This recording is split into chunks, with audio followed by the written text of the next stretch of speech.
Hello, Podcast Collective Consciousness. I hope all is well in your world. This is the Reconsider Simon podcast. In this audio space, I'll explore consciousness, ufology, high strangeness, the esoteric, spirituality, even the very essence of reality itself. Episode number 1. Let's see how this goes. So out here in the village that I live, the sky is blue. It's now turned to spring. The weather's a lot warmer. There's a lot of flags out around the village, which are Union Jack, which is the British flag.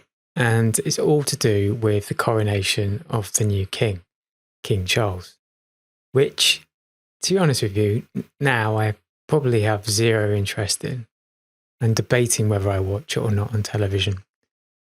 But we're not here to talk about the king. We are here to talk about the amazing subject of ley lines, sort of earth energies, and its kind of interaction with humans, with people.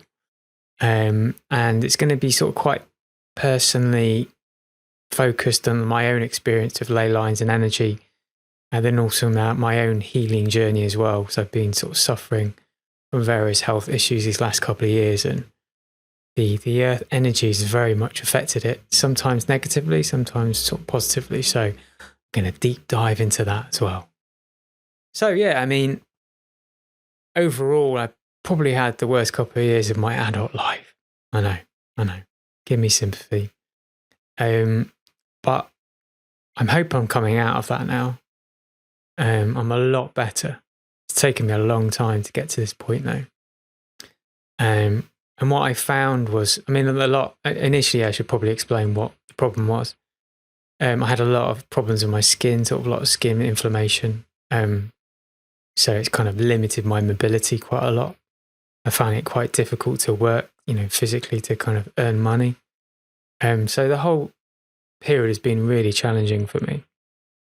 And I'm still trying to unpick, what's going on, how much of it is sort of all physical, or is there a spiritual or emotional or mental component to it? So I'm still kind of delving into these areas, trying to figure it all out.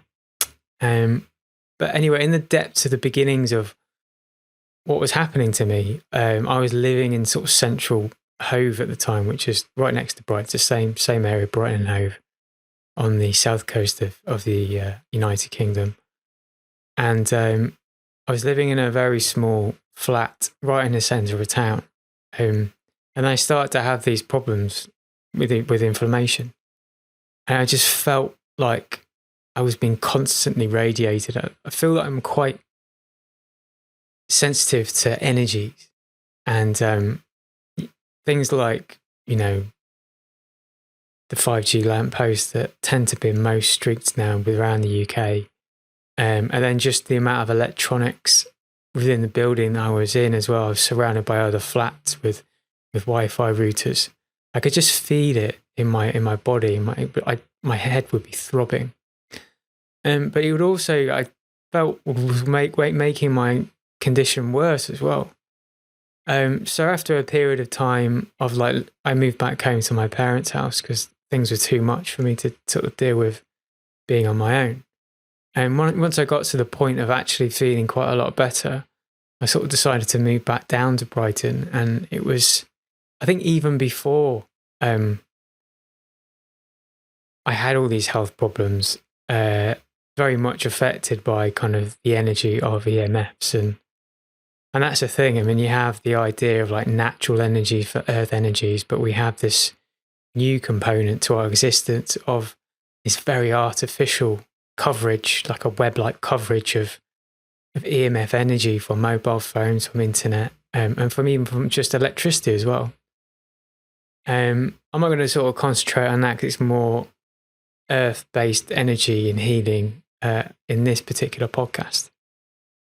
So whilst looking for somewhere new to live, I made the conscious decision to move to somewhere more rural, slightly outside of Brighton, whether it was a smaller town or a village. or maybe just in the middle of nowhere.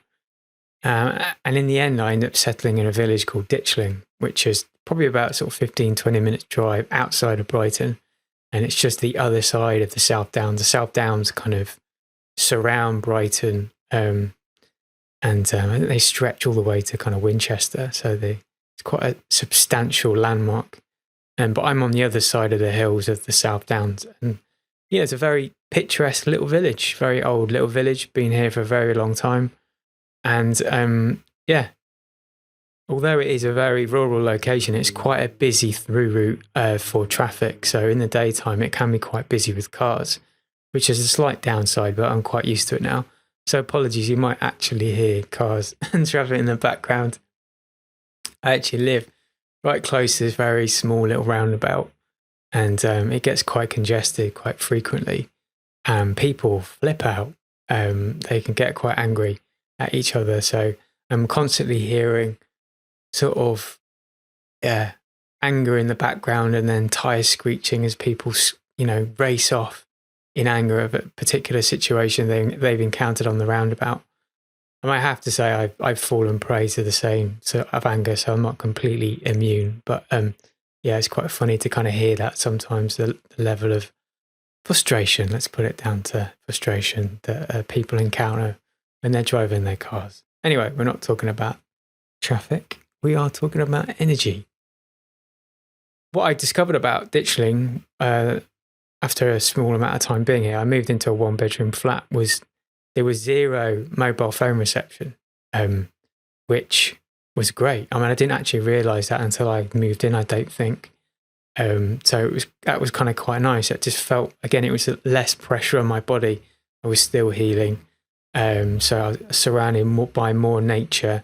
I mean, I'm still having things like Wi-Fi in my house, etc., and having a mobile phone, but there wasn't that element of the actual, mobile energy that was affecting my body. And plus, there was just a lot less built up as well, so there's a lot less to contend with. So that was good. So I was in that place for about a year, and it wasn't all fun and games, because obviously I was still healing, so I went through bad patches and kind of good patches. But then after a year, the landlords decided to sell the flat, so I had to move out. And very luckily, just by I don't know, again, it's a synchronistic thing. I think it's quite a small village, so to find a 1-bedroom in this area is quite unusual. And the very moment I was looking for somewhere new to live, there was another place literally a few doors up that came upon the market, pretty much exactly the same price, slightly smaller, had some good bits to it, so had some, less good bits compared to the other place. But it was perfect situation, so I was able to, it was the first place I saw. I then moved in a few weeks later, and I realised there's a lot of different energetics going on within this village, even changing the location. Just a few doors up has changed things very profoundly. So I'm going to talk about that as well. Overall, this area, I mean, Brighton is an interesting area. I mean, it's quite a creative, alternative place, and has been for a very long time. And Ditchling sort of piggybacks off the back of that, and is quite well known for having a lot of artists around this area as well who have settled here, like in the past, but also in the present as well. And it has a very creative vibe, and you can only put that down to the energy of the land. I think in Brighton and areas like this, there's a particular energy that draws people that are creating it, maybe think alternatively to these particular areas. And I personally think it's a lot to do with the energies of the land. You get areas of the UK like Wiltshire, which is really famous for megalithic ruins, and like Avebury and Stonehenge, all these amazing places that I've come to explore over these last few years. And I've had some really amazing experience, one of which I will probably talk about towards the end of this podcast. So stay tuned, it's fascinating experience. But yeah, the difference between sort of places like Wiltshire and Brighton is that Brighton, I think, has a lot of sacred places, but a lot of them are a lot more eroded or completely disappeared through the sands of time and things. So it does have these spiritual, pagan site stone circles, but a lot of them, they can't really be seen. You can find remnants of stones here and there, but there isn't anything substantial. So, but it still has that energy of these places still in existence, even in Ditchling. And I'm going to get to that as well. But in Brighton, I mean, there's things like I mentioned, standing stones. There's long barrows. I think they're called tumless. Can't remember. Anyway, but there are, sacred areas, and you can feel the difference when you travel to these sites of like the energy of the land. Particular examples, there's an area called the Long Man, which is a kind of chalk long man that's etched in the side of a hill. There's an area called Devil's Dyke. There's Sisbury Ring. There's Chantry Ring, just to name a few. And all these areas I've kind of visited and read about the history, and really fascinating areas. A dominant variable of earth energies as well is the water component and the underground water, that kind of interaction and potential of actually creating the energy lines as well. And Brighton has a lot of mysterious tunnels, man-made tunnels, which no one really has access to. I think occasionally they open some of them up. So, some of these existence of this tunnel, I'm not quite sure why they were there. Maybe some of them were quite secret, maybe for nefarious reasons or positive reasons, I don't know. But there's a lot of underground water, and some of this underground water goes right down through the central spine of the city of Brighton as well. And a lot of the area, I mean, it's all to do with geology as well. Majority of the area is quite chalk based, but where I am in Ditchling is very much sandstone, I think. So that again has an effect on the kind of the energy of the land. But one particular sort of central spine that has underground water goes right down the centre of Brighton. There is elements of standing stones which you can find as well. And one central point is it's called the Old Stein, which is right near Brighton Pier, which is the pier which is still kind of operating. There's two piers. There's the West Pier, which is completely falling into the sea. And then Brighton Pier, what used to be called Palace Pier. And right opposite, there's a big fountain. And this fountain is like rather interesting. It wasn't until a very long time after when I moved back to Brighton, I started to learn the history of this particular fountain. And then a lot of people were speculating. So it was a very, very noisy motorbike went past. I'll start again. So again, when I moved back to Brighton, I was very much on this spiritual quest, and part of that I started to learn more and more about ley lines and earth energies. And there's obviously famous examples like this sort of St. Michael line that goes sort of down through the south of the UK and going through sacred sites such as Avebury and Stonehenge and more. I think it stretches all the way to kind of the west, east of the country, sorry.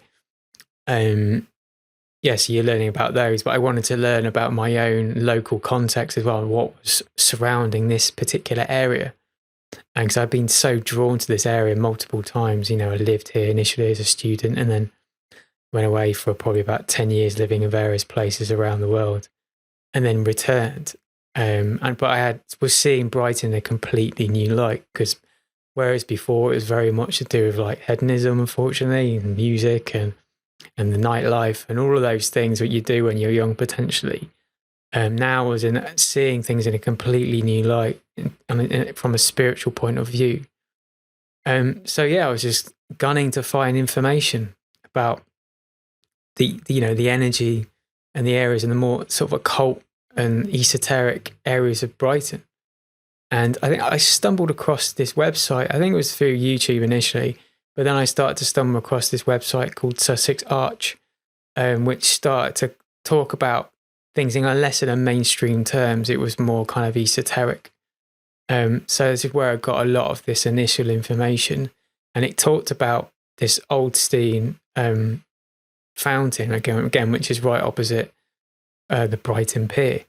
And it talks about it used to be like a sacred site and have standing stones there. And actually the standing stones were called the Old Stein. And these standing stones can be still seen. They're actually in the fountain itself. sort of right in the center. So when I heard about that, read that, I couldn't really remember what was in the fountain, but going back, I was like, oh yeah. Then you start to see, and even across a lot of the sort of green spaces in Brighton, there are still, they're called sarsen stones, that are there. You know, there's elements of them. So just it denotes that these places did have some kind of worship or some kind of energy going through 'em, which, you know, these stones utilize that energy in some particular way. So some people have said that this old steam fountain is a major corridor energy line that goes straight through the centre of Brighton. And yeah, if you look down, there's a whole kind of sort of quite wide mall, like area which goes straight down, and most of it's quite green. There's 2 busy roads either side, but the council made a good job in maintaining it as quite a green park land type space. But what's interesting, you have the sort of old steam fountain, and then further down there's lots of kind of very weird monoliths and other stonework, and that all starts to tie into ideas of Freemasonry and hidden knowledge, and them potentially manipulating and changing the energy to their own particular agendas. But there's also a lot of churches as well, and churches, as a lot of you may know, also denote sacred sites. A lot of them, they had pagan sites on them, like for sun worship potentially. And then as the years went on, Christianity kind of hit these lands, and they started to build churches on these same areas. So that's all. I mean, this whole area is, as you walk down, it's got churches dotted all the way down. So again, that denotes sort of particular earth energies as well. But going back to this website, Sussex Arch, there was a particular individual there, I'd heard of him before, and some people had sort of thought he was quite nefarious, but I don't know whether this is true or not. But his name was Colin Bloy, and he was a dowser. And in the 1970s, he was very active around Brighton, dowsing around this area.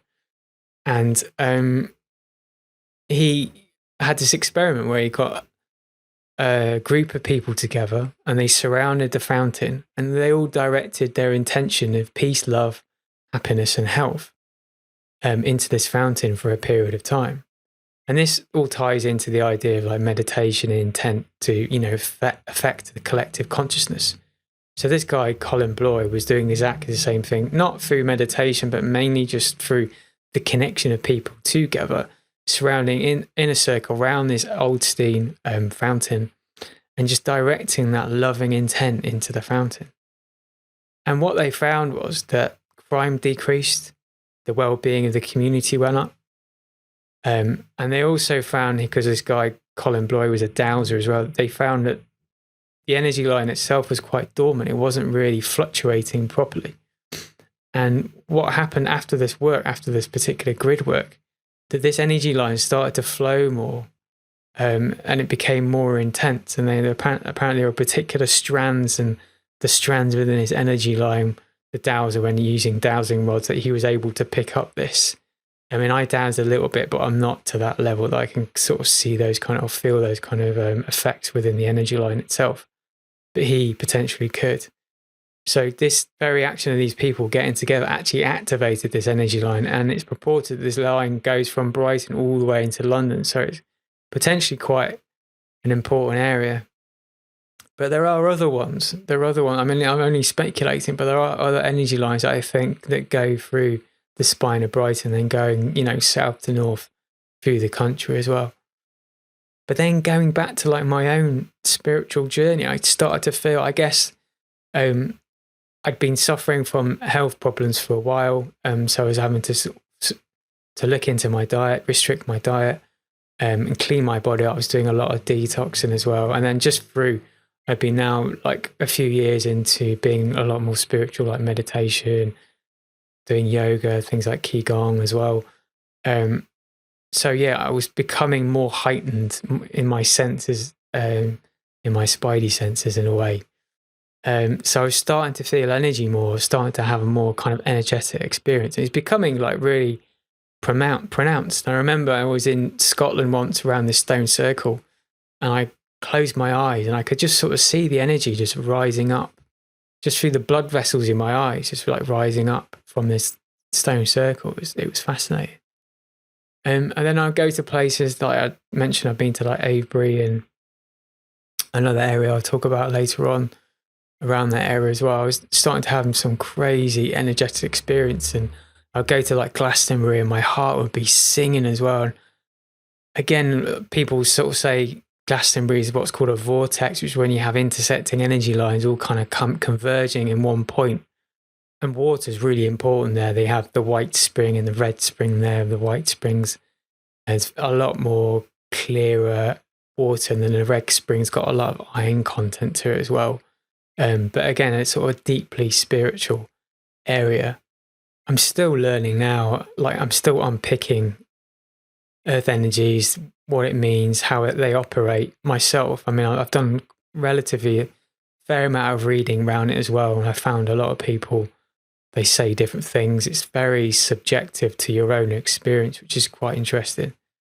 But what I have found is, through my own experiences, the land is very much changed by the astrology as well, what's going on, particularly the moon, and the landscape can get charged up quite significantly by the moon, especially when it comes towards full moons, and also, I don't know, eclipses, etc. So that's a huge component to the earth energies as well.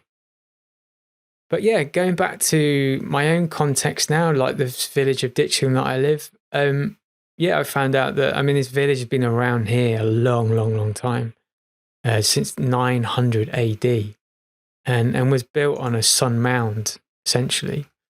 And what's fascinating is that my old flat, apartment that I used to live, was slightly down the road. It was above like a pharmacy, and although it was good, I struggled to sleep there. I was having a lot of like night terrors, and some people mentioned maybe I was being interfered with by spirits or negative energies, but overall it was actually quite nice. It was just when I was sleeping, stuff would interfere. Then the new place I've moved to now, I'm not getting any of that at all. It's very different.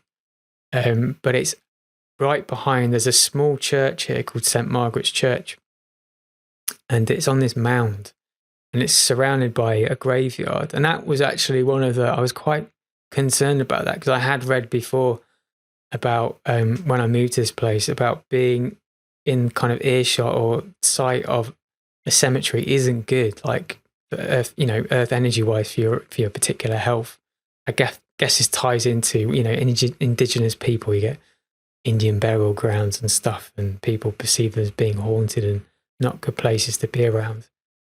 So there might be something in that, the idea of being near graveyards, and that the energy of death and all these dead bodies might not be great. But so far, it's actually been a completely different experience.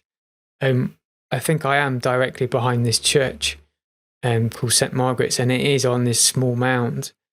And again, through this website called Sussex Arch, it ties into another one, I think, it's called Quicksilver magazine, which they've archived on this website. And this was an actual printed magazine that was available, I think, in the 70s or 80s, I can't quite remember, within the southeast, and it particularly focused on sort of occult, land energies, and other topics within the Sussex area.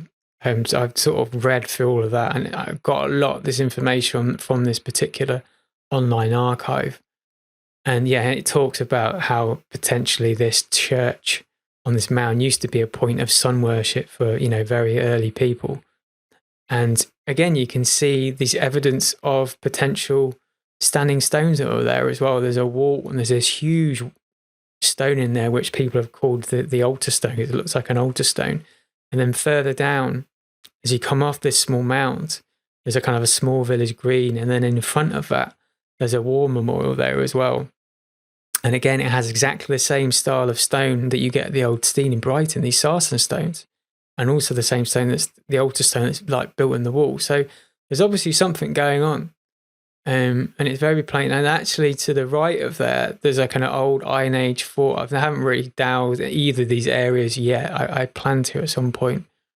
But anyway, so I'm right behind this church, and the feeling of like being behind this church is very pronounced. Like I could feel the energy in my body, and it actually started to. This ties into one of the main focuses. What I want to talk about is, you know, how that affects the body as well. And this energy of this new place where I was living, even though it was a few doors up, was really actually propelling my healing a lot more. Like I was healing a lot quicker. That did cause problem. It caused me a lot more discomfort, if I'm being honest. But I could see it was for a greater good. So it's quite synchronistic how I just ended up back in this new place. It was actually aiding my healing being here. All thanks to this, I think it's this energy. Again, I haven't really explored properly yet with dowsing rods, but what is notable about this church that it all lines up with, I think, 3 other churches all in a row. I've looked on the map. I've visited a couple of them already. There's East Chiltington Church, there's Street, and then there's Ditchling Church, and then in front of Ditchling, there's Kema Church as well. So there's like 4 of them all in a row. So as you can hear, there's obviously something going on in this area energetically to have these 4 churches all built on small mounds, all line up with evidence of standing stones. Yeah, I mean, it was only confirmed when I moved to this new flat, which is directly behind the church, that I could feel the energy and the positive effects it was having on my body. So, you know, and this ties into the reason why it's such an artistic area. I mean, particularly Ditchling with its history of artists. There's actually a small art gallery in the area as well, dedicated to particular artists who lived in this area. And then Brighton as a whole is a haven for music and artists as well. And it's because of the earth energies. You know, people are drawn to these places, or people are born there. They obviously start to think because it affects their consciousness in a particular way. I always found it was quite funny when I was first living in Brighton in my early 20s. I just knew so many. I mean, I wasn't really awake and aware at that point, but I had a general sense of astrology, etc. And yeah, I was fascinated, like, why I knew so many Cancerians, you know, being born in July. And it was just June and July were just a very busy couple of months of birthdays. It was just like one birthday after another. And my birthday's on July the 7th, you know, 7th day of the 7th month. And I weighed 7 pounds, 7 ounces apparently. But I knew 5 people who had the same birthday as me in Brighton and would have joint birthdays, you know, year in, year out. Yeah, mad. But moving into this new flat, some of the effects on my body, I can feel it when I go to bed. It's just like my forehead is throbbing, my third eye. I can just feel it. And sort of slightly more negative aspect to it. There's a lot more feeling of tiredness actually, which I'm trying to unpick at the moment. I'm feeling a lot more exhausted.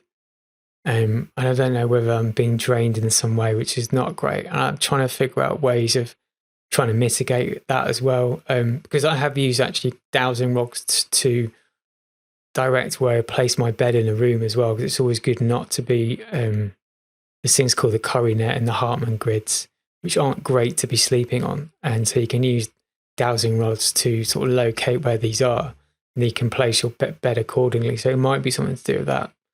But I'm quite constricted in the bedroom I'm in. It's quite small, so there isn't much scope for me to move my bed around, but I'll try and figure it out. So yeah, there's, like I mentioned, there's very visceral effects on my body of where I am at the moment. And what's a positive of this new place is the fact that, again, I mentioned that I haven't had any disturbed sleep or real horrible dreams or night terrors, which has been great. But I've spoke a lot really about the positives, about how it's helped me heal, but it's how it's kind of created this area that's quite creative, quite alternative in terms of the community that inhabit these lands. But I hinted on nefarious activity, you know, potentially some of the architecture that's placed within Brighton to maybe manipulate the energy in some way, which I'm still not totally aware how that operates really. But even within Ditchling, I mean, it's rather curious that there is a war memorial right in front of this church. And this is a pattern that I keep coming across. Energetic areas, they seem to have these war memorials. I don't know whether it's because, every now and again people congregate around these areas and they're focusing their attention around it. It just seems strange to me that war memorials are always in these very energetic key places. And it's the same with Brighton, where there's an old steam fountain with the standing stones literally down the road from that, like lined up perfectly. There's a huge war memorial there. And yeah, so I just find it very, very strange. And what I've also discovered, a lot of the sites that I travel around in Brighton, like Devil's Dyke and Sisby Ring, they all have, and even here as well, they all have these underground water treatment centres. And maybe I'm being paranoid, but it just seems bizarre that like every single one of these areas, again, Ditchling included, has these underground water treatment plants that are directly in line with these energy lines. And I don't know why. Maybe it's a complete coincidence, but it seems very strange. One of the big main initiations for me into this world of earth energies was when I attended a dowsing course in Avebury. It was hosted by Maria Wheatley, who's quite a famous dowser. Her father as well was quite a famous dowser. He wrote various books and was quite a pioneer in the field, I think. And she's carried on that tradition as well. So yeah, I went on this course in Avebury, took my sort of best mate at the time. And yeah, we just learned to dowse because you have so many energies around there, so many kind of megalithic structures to be able to practice on. And it was great to be in the group dynamic as well. There was interesting people that we were doing it with. It only lasted a few hours a day, which is quite nice. It was quite a nice amount of time. It wasn't too strenuous. And I remember the weather was glorious that summer as well. And we were camping, so had a really, really lovely time. But that was my first real deep dive into sort of learning quite specifics to do with earth energies. And also it was my first time in that area as well. I'd never really been there before. And it's a place that I keep going back to. And I keep having these really, sometimes very bizarre, strange, not in a bad way, but just very strange. I'm going to talk about one in a minute. It's going to blow your mind. It blew my mind. I can tell you. Yeah, so that's kind of the start of like how I was introduced to things like dowsing rods and pendulums. And I mean, I should practice it more than I do. Because that's they recommend to really get the benefits of it, to really be persistent with your practicing. So I don't really do that. I sort of dip in every now and again. But it gave me a really good foundation.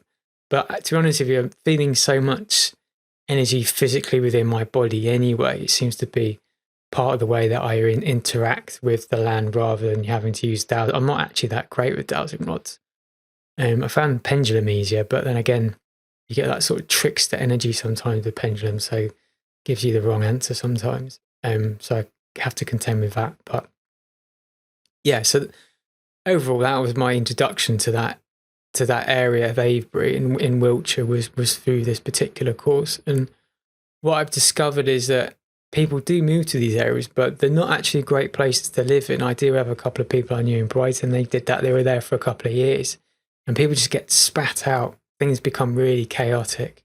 Just the energies are so strong. And there is a thing, like, I mean, Avebury was a point of initiation. It was a point of ceremony, and a very defined, it was theorized as a particular, it's like a serpent through the landscape. And the ancients were sort of coming from a particular direction.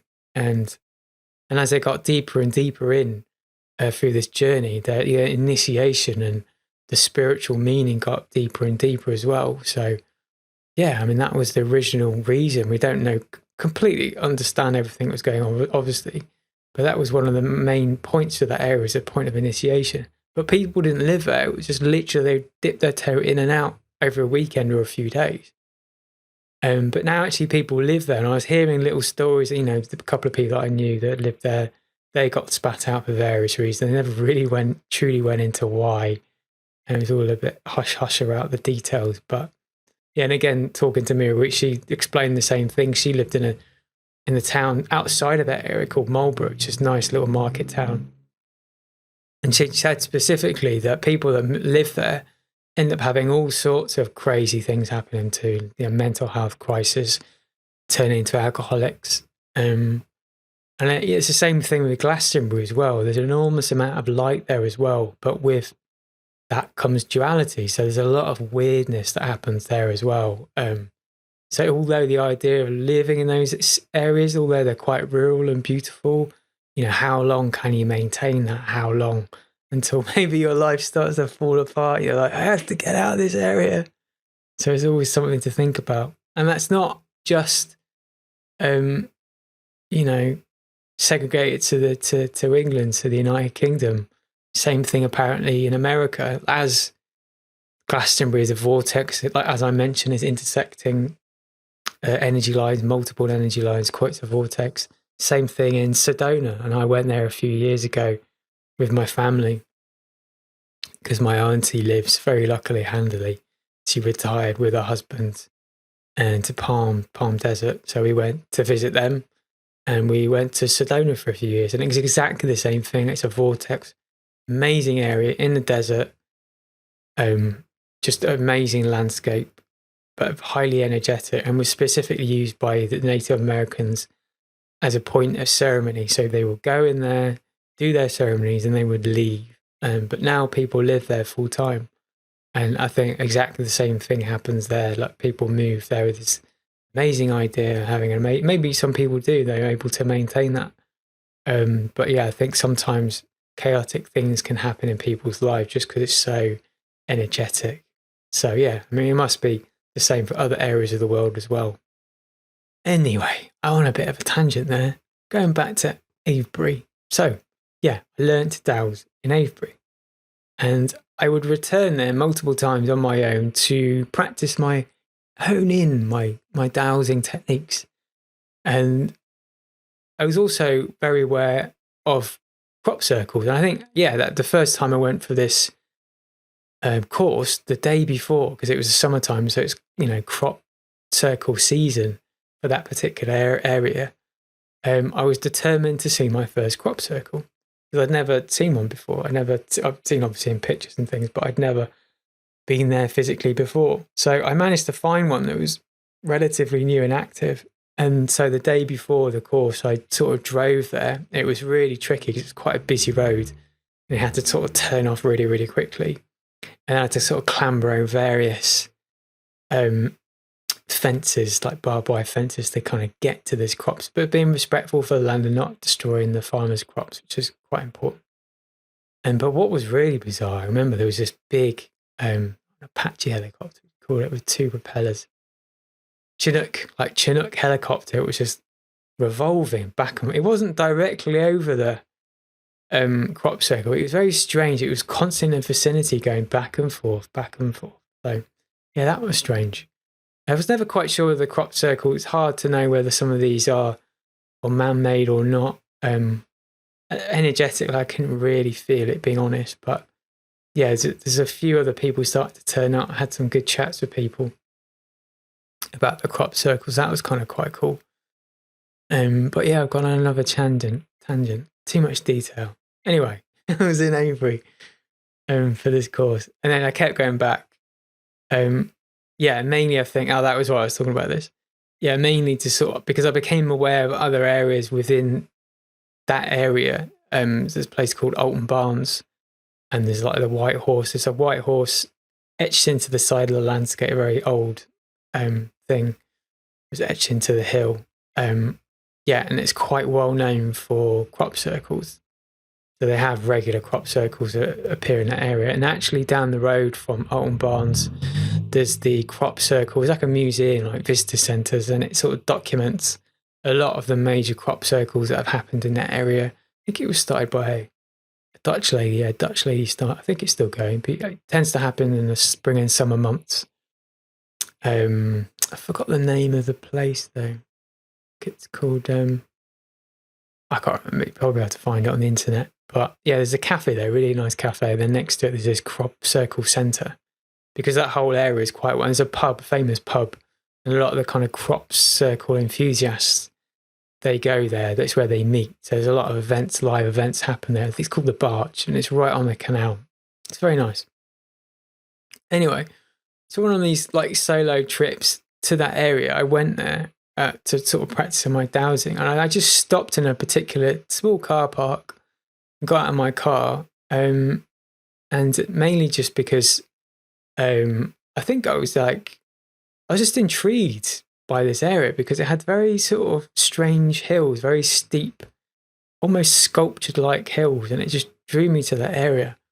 And it was peeing down with rain. I remember it was like really awful weather, and it was the first time I think I had these like new dowsing rods as well. And Maria Wheatley had advised that, you know, when you have these dowsing tools, that you should have a little ceremony, you know, honor it to the land and help, you know, Gaia and the landscape to help, you know, work in tandem with your dowsing rods for good, for humanity, for, you know, positive life, etc., for exploration.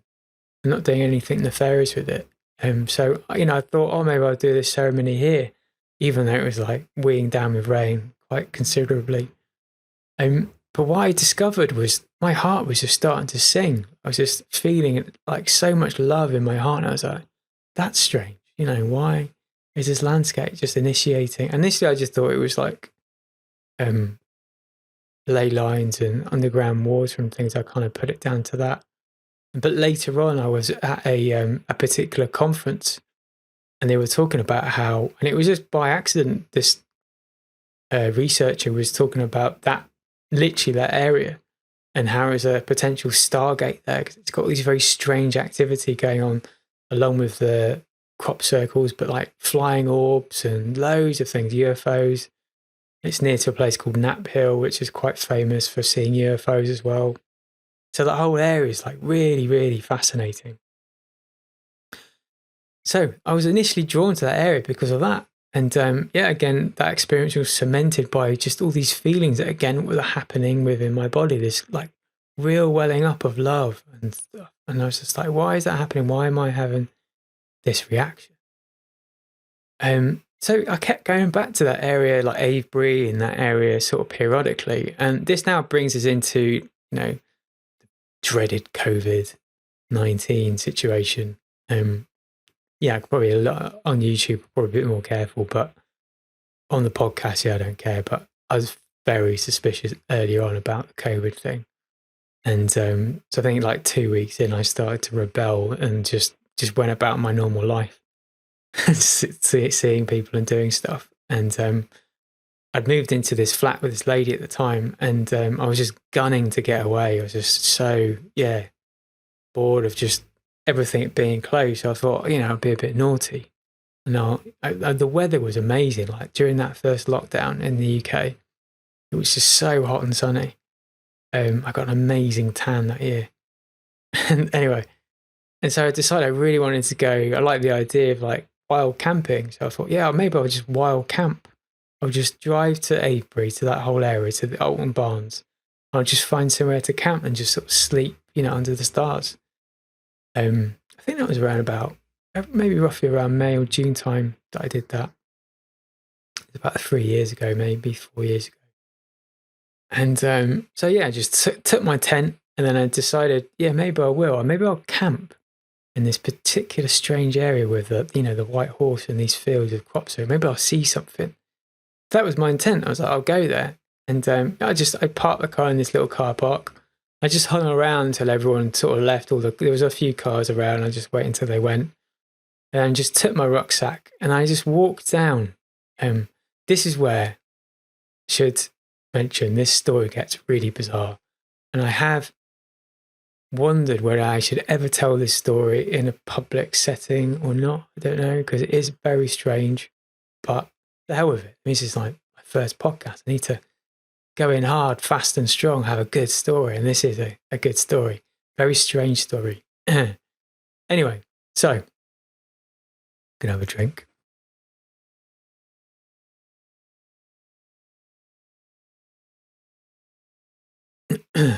settle into this story.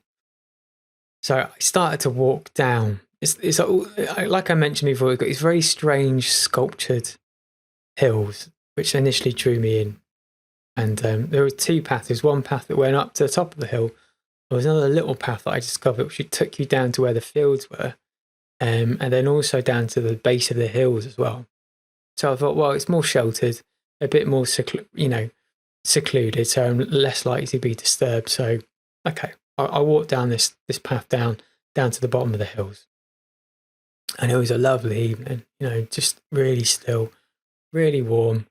I remember getting a little bit stressed about finding. It was the first time I've ever wild camped before, so I was very conscious about. Maybe people would say they wouldn't really care, but you just don't know what people's reaction is, So I was a little bit kind of het up, I guess.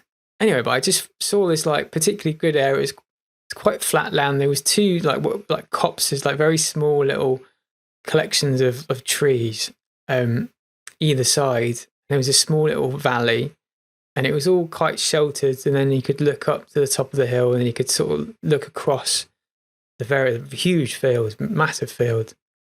And so, okay, this is a perfect spot. Initially, I was going to camp in this sort of collection of trees. It's up on this small little mound. I thought, because obviously people then can't see in this small little forest. But I started to sort of spec out an area where I could pitch the tent up. But the noise, there was a whole load of crows, and they were being so noisy. I was like, oh, maybe this is a good place, because it was just quite disturbing. Because they got proper crows, and they're all like really squawks. Can be quite haunting sound. So I was like getting a little bit spooked out by it. Which, looking back now again, is quite curious why that happened, because it meant that I didn't put my tent there. I then sort of decided to put my tent up in a more of an open area, and it was relatively flat. It was a little bit overgrown, and I was like, okay, cool. So I pitched the tent up. And then I sort of cooked some food, and then I'd sort of cleared everything away, and then I just sort of sat there, and I was like, oh God, this is so nice. I was like, God, I'm feeling so relaxed. And that was the thing. I was like, oh my God, I started to feel the energy of that land. And it was like, I noted it down at the time. It was 2 days before a eclipse of the moon as well, lunar eclipse. And so I sort of realized that. And I'd never felt so relaxed in my entire life. And I was just lying there just going, whoa, this area is special. Really special. It was such a beautiful spring, summer evening. It was warm. I'd never felt so relaxed in my life. I was just drinking it up. I was like, wow. I was like, yeah, this place is pretty. There's something about this place. I just got it. And I just never felt so relaxed. It was crazy. And I just imagined me taking people there and just feeling that same feeling as well, because it was so potent. So potent. Anyway, that's not half of it. Okay, I was like, I decided I'm just going to go to bed. It started to get dark. Couldn't really see anything anymore. I was like, okay, well, I'll go to bed. And I thought I really had to get up quite early, so set my alarm quite early just so I wasn't going to be disturbed by any people like walking their dogs or anything like that.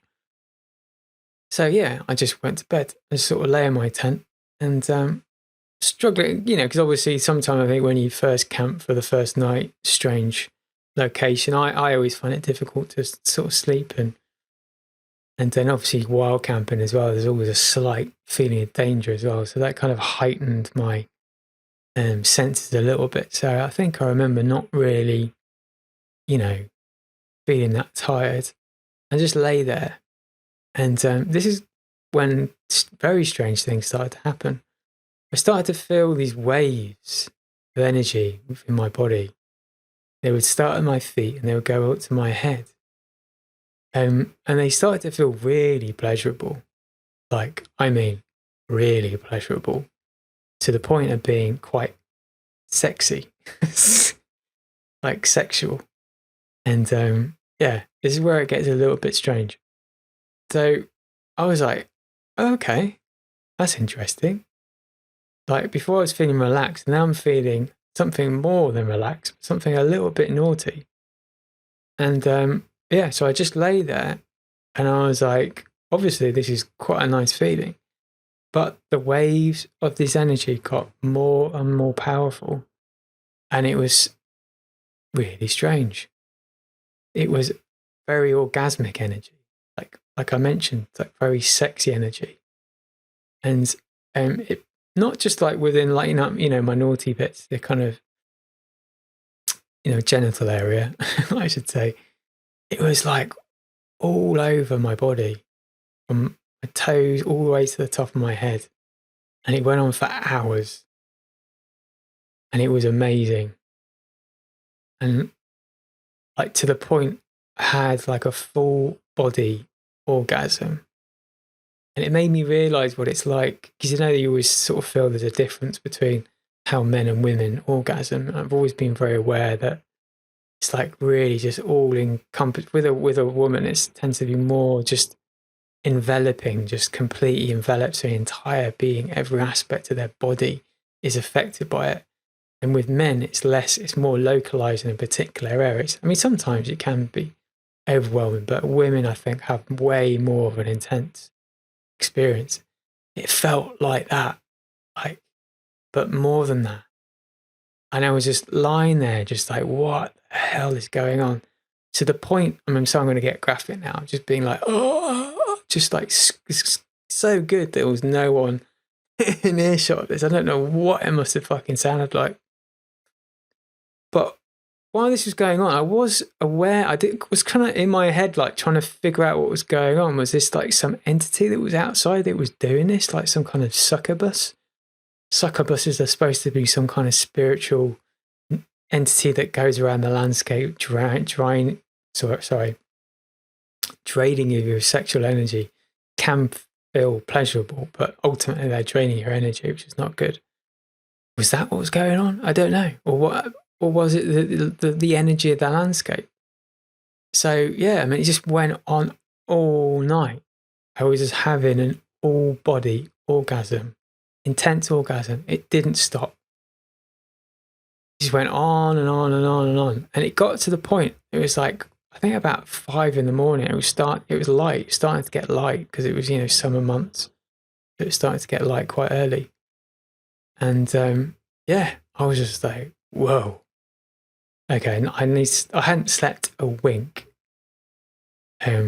These waves of pleasurable sexual energy just been battering my body, not battering, sounds bad, but just been, caressing my body all night.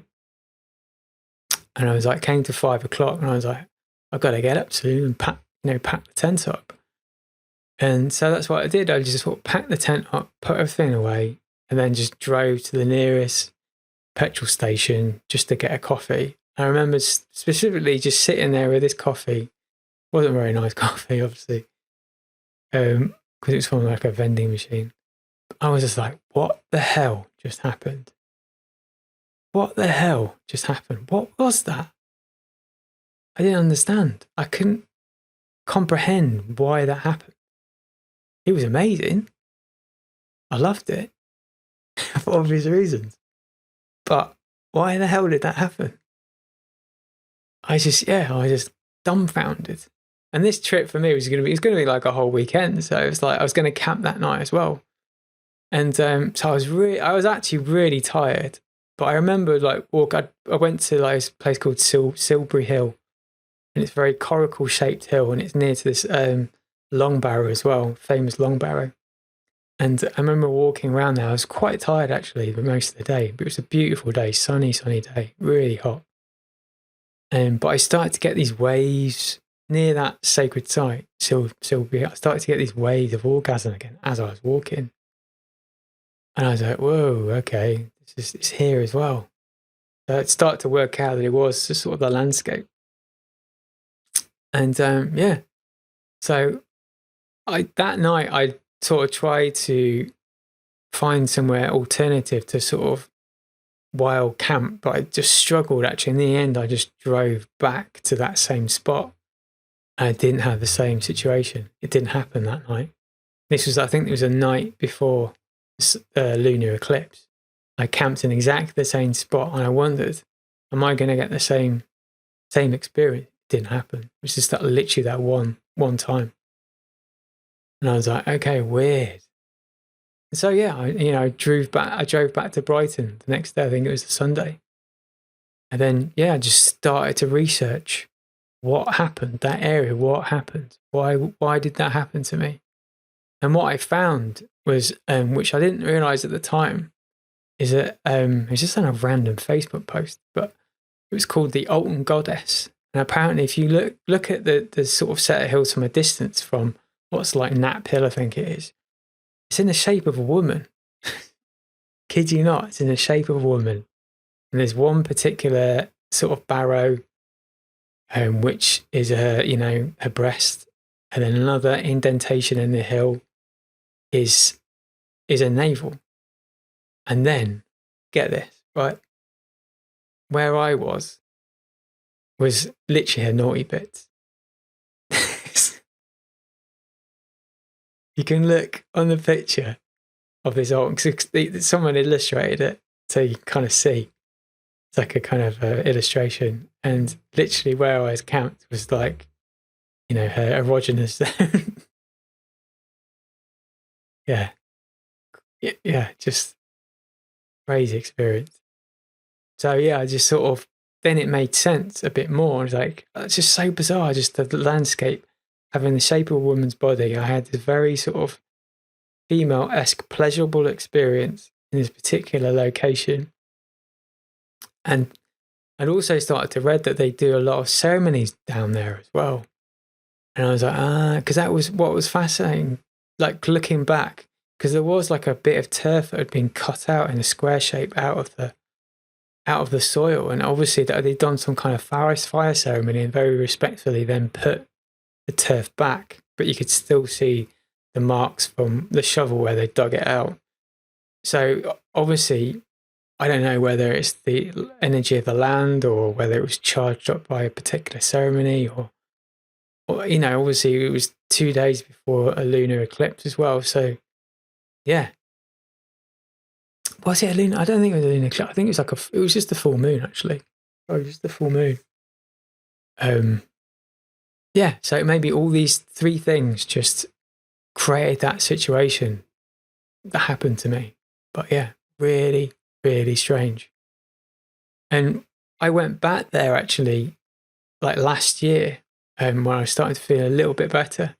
And so I camped just outside of Avebury in this campsite. And again, I wanted to go back to that area. And then what was weird, I walked down. It was a lot cooler because I think it was November. Yeah, November time, mid-November time. So it was a lot cooler.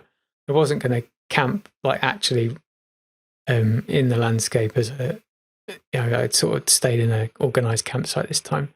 I visited that same location again.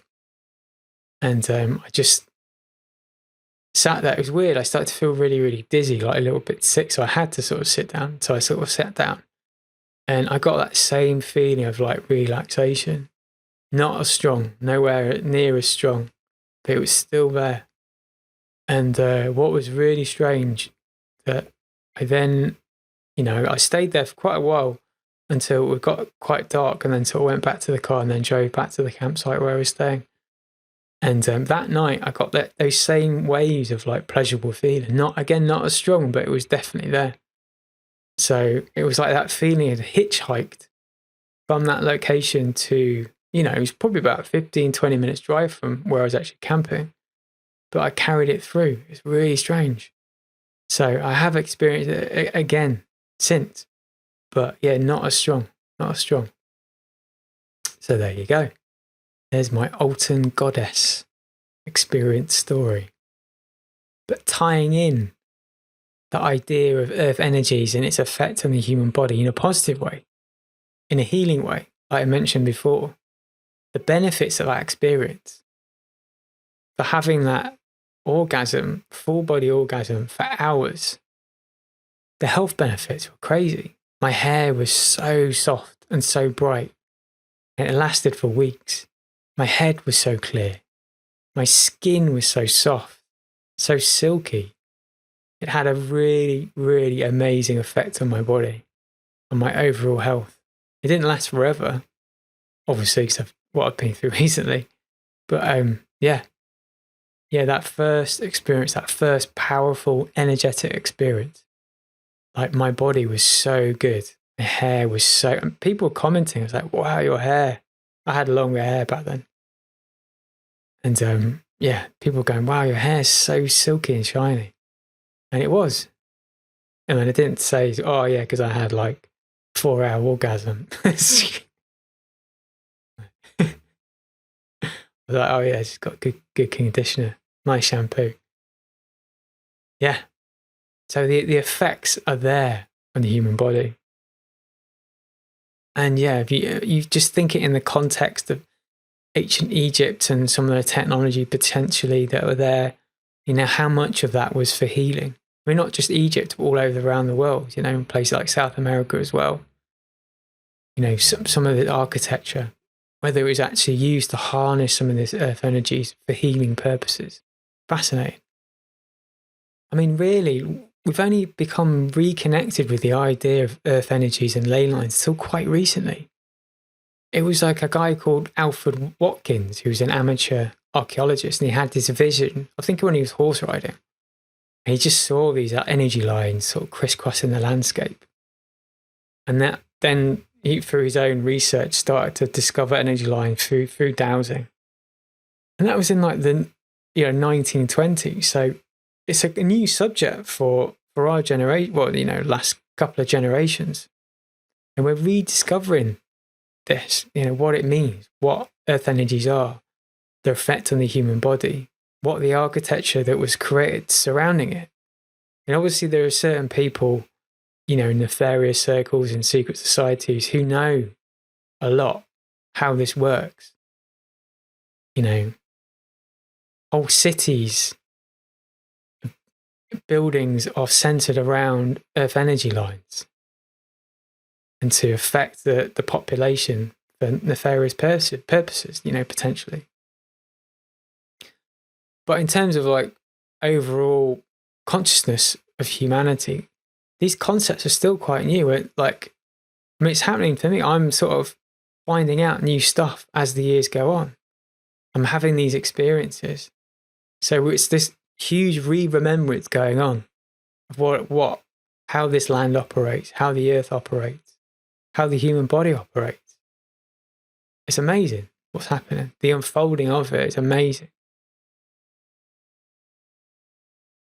And the power of like what's possible is still not completely clear. There's still much to uncover, more things to learn. And then as people awaken more, I mean, you start to realize how, everything needs to change in terms of like the architecture, where we place buildings, just through my own like feeling in my body, like being in the center of towns at the moment, just the places that I can't be, I have to be in more rural locations. But even then, I mean, you've got all these things to consider. Like I said, like, should you be near a cemetery? Should you be near like electrical pylon? Is it on a particular bad negative energy line? Is it over some water, underground water that is not great for you as a human being, that will cause ill health? These are all like areas humanity in the future, I think, has got to grapple with and understand and start to construct new ways of inhabiting the landscape and harnessing this energy for healing purposes and spiritual purposes. I mean, that's, again, maybe what some of the pyramids, they were a point of initiation. They were placed in a very accurate, specific way, and people would go on these journeys to initiate themselves. It's really exciting, really. That we're all on the vanguard in this new era where, I mean, obviously there's a lot of weird stuff going on at the moment, but in many ways it's like really exciting. I mean, we're like detectives figuring all this out together. I mean, I just got so many ideas in my head, and when still slightly, it's a bit frustrating, it's slightly kind of physically restricted, really. But I'm getting better every day. But I'm really looking forward to sort of getting out on the landscape again and really just like having mad experiences again like that. But this has been like great doing this podcast. I found it a lot easier than I thought. It's flowed a lot more. I've done quite a few YouTube videos. It's always that kind of camera element, I think, that kind of adds that extra layer of like anxiety a little bit, and just speaking to a microphone just feels a lot more relaxing.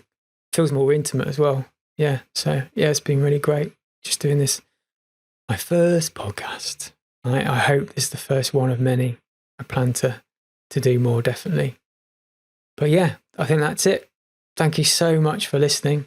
Hopefully I'll do another one soon. Not sure when. As soon as I can. I'm always having topics sort of pop into my head, so hopefully I will. But you can sort of catch up with me on my website, reconsidersimon.com. I'm also on YouTube. Find me there, Reconsider Simon. They haven't shadow banned me yet, so you can sort of find me relatively easily. Also, I'm starting to post stuff on Rumble as well, Odyssey, and BitChute. But yeah, thank you so much again. Have a great day or night, whatever you're doing, and I'll speak to you soon. Take care. Bye-bye.